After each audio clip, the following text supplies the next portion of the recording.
আসসালামু আলাইকুম ওরহমতুল্লাহ। প্রিয় দর্শক, কেমন আছেন সবাই? ইসলামের ইতিহাসে আজ এমন এক বিশাল পরীক্ষার গল্প নিয়ে এসেছি যা মুমিনদের ঈমানের ভিত নাড়িয়ে দিয়েছিল। মদিনার জীবনে প্রায় ১৬ মাস মুসলমানরা বাইতুল মুকাদ্দাসের দিকে ফিরে নামাজ পড়তেন, কিন্তু রাসূলুল্লাহ সাল্লাল্লাহু আলাইহি ওয়াসাল্লামের অন্তর ব্যাকুল ছিল খানায়ে কাবার দিকে ফিরে যাওয়ার জন্য।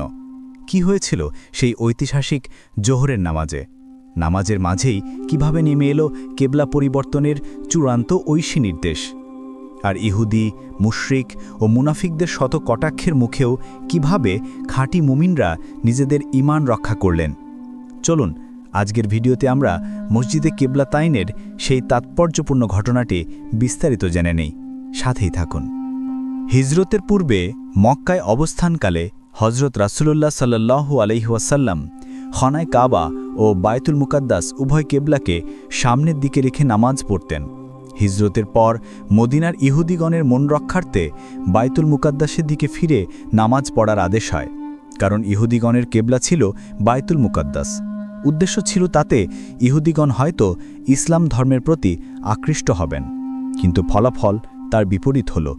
তারা তুচ্ছ করে বলতে লাগল, দেখো, মুহাম্মদ আমাদের কেবলা মানতেছে, অথচ আমাদের ধর্ম মানে না।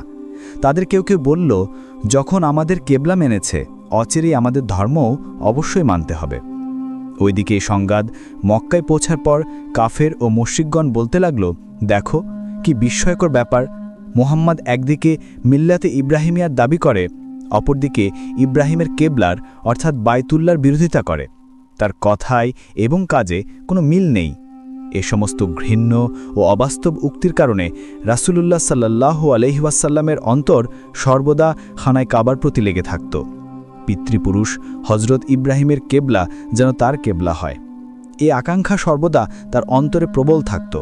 তিনি এ উদ্দেশ্যে মাঝে মাঝে আকাশের দিকেও তাকাতেন, কেবলা পরিবর্তনের হুকুম নাজিল হয় কিনা, কিন্তু মুখে প্রকাশ করতেন না। এই অবস্থায় প্রায় ১৬ মাস অতিবাহিত হল। ১৬ মাস পর রজবের ১৫ তারিখ সোমবারে তিনি বনি সালেমার মহল্লাতে উম্মে বিশ নামক জনৈকা সম্ভ্রান্ত মহিলার দাওয়াতে কতিপয় সাহাবী সহ গমন করেন। সেখানে জোহরের নামাজ সময় হয়।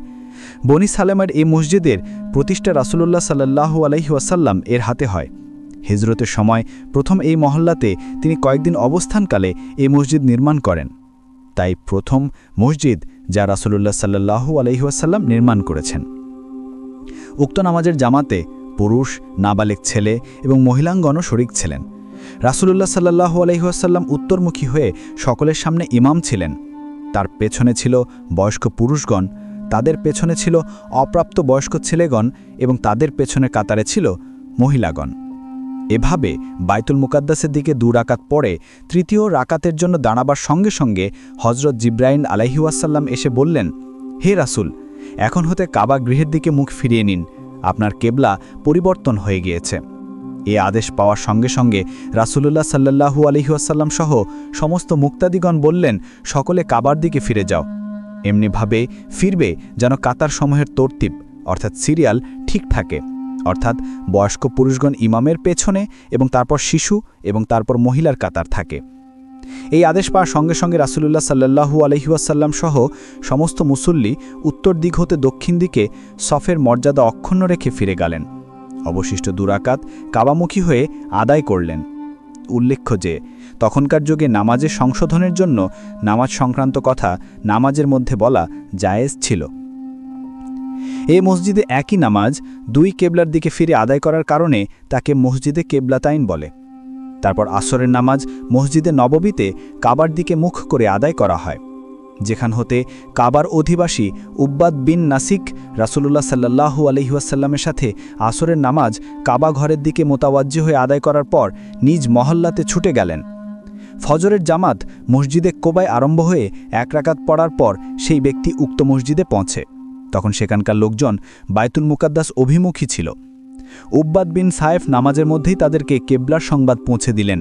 তারা এ সংবাদ শুনে নামাজের ভিতরেই কাবার দিকে ঘুরে গেল এবং দ্বিতীয় রাকাত কাবা অভিমুখী হয়ে আদায় করল। এ কারণে কেউ কেউ মসজিদে কোবাকেও মসজিদে কিবলাতাইন অর্থাৎ ২ কেবলার মসজিদ বলে। বস্তুত ২ কেবলার মসজিদ হতেছে বনি সালেমার মসজিদ। ইহুদিগণ বলতে লাগল, দেখো, মুহাম্মদ এখন পিতৃপুরুষের কেবলা মেনেছে, ক্রমান্বয়ে তাদের মূর্তিপূজার ধর্মও মেনে নিবে। অতএব সে কিছুতে নবী হতে পারে না। অনুরূপ কথা মুশরিকগণও বলতে লাগল। ইহুদিগণ আরও বলতে লাগল, মুহাম্মদ পূর্ববর্তী নবীগণের কেবলার অবমাননা করেছে এবং কাবা মুশরিকিনের। আরব বলতে লাগল, মুহাম্মদ আমাদের কেবলা মেনে নিয়েছে এবং অচিরেই আমাদের ধর্মও মেনে নেবে।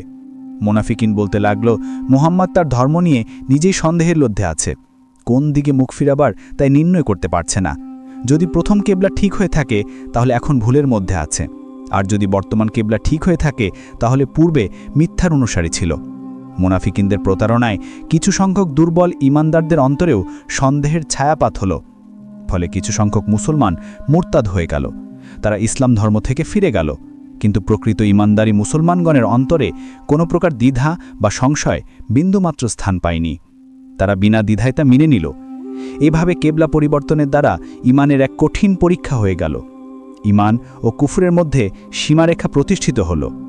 তো প্রিয় দর্শক, এই ছিল মসজিদে কেবলা তাইনের সেই ঐতিহাসিক মুহূর্তের সম্পূর্ণ বিবরণ। আমরা দেখলাম কেবলা পরিবর্তন কেবল দিক পরিবর্তন ছিল না, এটি ছিল মুমিনদের জন্য এক কঠিনতম পরীক্ষা এবং ইমান ও কুফরের মধ্যে সীমারেখা প্রতিষ্ঠার একটি উপায়। হজরত জিব্রাইল আলাইহিসসালামের নির্দেশ পাওয়ার সঙ্গে সঙ্গে সাহাবাই কেরাম নামাজরত অবস্থায় কোনো দ্বিধা ছাড়াই কাবার দিকে ঘুরে গিয়েছিলেন। এটাই হলো আল্লাহর আদেশের প্রতি প্রকৃত আত্মসমর্পণের সর্বোচ্চ নিদর্শন। মুনাফিক ইহুদি বা মুশরিকদের শত কটাক্ষের মুখেও যারা আল্লাহর আদেশকে শিরোধার্য করেছেন তারাই সফল কাম জয়েছেন। আজকের এই ঘটনা থেকে আমাদের শিক্ষা নিতে হবে যে আল্লাহর কোনো হুকুমের সামনে প্রশ্ন বা সন্দেহ নয়, বরং বিনা দ্বিধায় মেনে নেওয়াই হলো ঈমানের পরিচয়। আশা করি আজকের ভিডিওটি আপনাদের ভালো লেগেছে এবং এই ইতিহাস জানার মাধ্যমে আমাদের ঈমান আরও মজবুত হবে। ভিডিওটি ভালো লাগলে একটি লাইক দিন, কমেন্ট করে আপনার অনুভূতি জানান এবং এমন গুরুত্বপূর্ণ ইসলামী ইতিহাস জানতে আমাদের চ্যানেলটি সাবস্ক্রাইব করে পাশে থাকুন। দেখা হবে পরবর্তী ভিডিওতে। আল্লাহ হাফেজ।